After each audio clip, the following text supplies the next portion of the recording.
काहीतरी चटपटीत असं खायचं मन झालं असेल तर घरातील साहित्यातच असा खमंग असा ढोकळा तयार करा.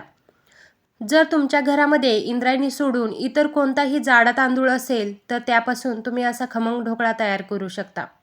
शक्यतो ढोकळ्यासाठी रेशनिंगचा तांदूळच वापरा. त्याने ढोकळा अगदी मऊ आणि लुसलुशीत होतो. तर बघा, घरातीलच 2 वाटी तांदूळ घेऊन त्यामध्ये 1 वाटी हरभऱ्याची म्हणजे चण्याची डाळ घेतली आणि ती स्वच्छ पाण्याने धुवून 1 तासासाठी भिजत ठेवली. त्यानंतर मिक्सरमध्ये अशी बारीक करून घेतली आणि त्यानंतर हे मिश्रण 1-2 तासासाठी असं झाकून भिजत ठेवलं.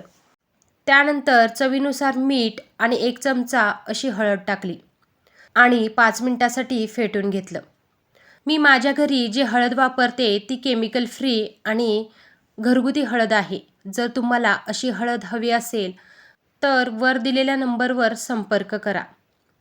तर बघा, हळद आणि मीठ मिक्स करून 5 मिनिटं फेटून घेतल्यानंतर त्याच्यामध्ये अर्धा चमचा बेकिंग सोडा आणि पाव चमचा असा घरातील खायचा सोडा टाकला. यामध्ये मी तेल वापरले नाही किंवा दही वापरले नाही. तरीही हा ढोकळा अगदी मऊ आणि लुसलुशीत झाला होता.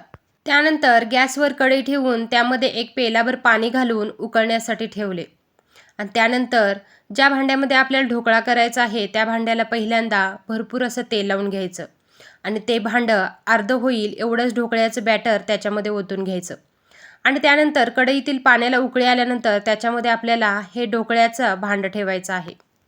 त्यानंतर अगदी 10 मिनिटातच असा छान असा स्पंजी ढोकळा तयार होतो. त्यानंतर बघा, राहिलेल्या पिठाच्याच अशा मी इडल्या तयार करून घेतल्या आणि ह्या इडल्या अगदी ढोकळ्यापेक्षाही मऊ आणि लुसलुशीत झाल्या होत्या. अगदी इडलीपेक्षाही खूप अशा छान जाळीदार तयार झाल्या होत्या. याविषयीचा संपूर्ण व्हिडिओ खाली दिलेल्या त्रिकोणावर क्लिक करून तुम्ही पाहू शकता. आणि ही रेसिपी तुम्हाला कशी वाटली कमेंटमध्ये नक्की सांगा आणि व्हिडिओला लाईक करायला तर विसरू नका. आणि असा ढोकळा आणि अशा इडल्या एकदा नक्की ट्राय करा. बाय.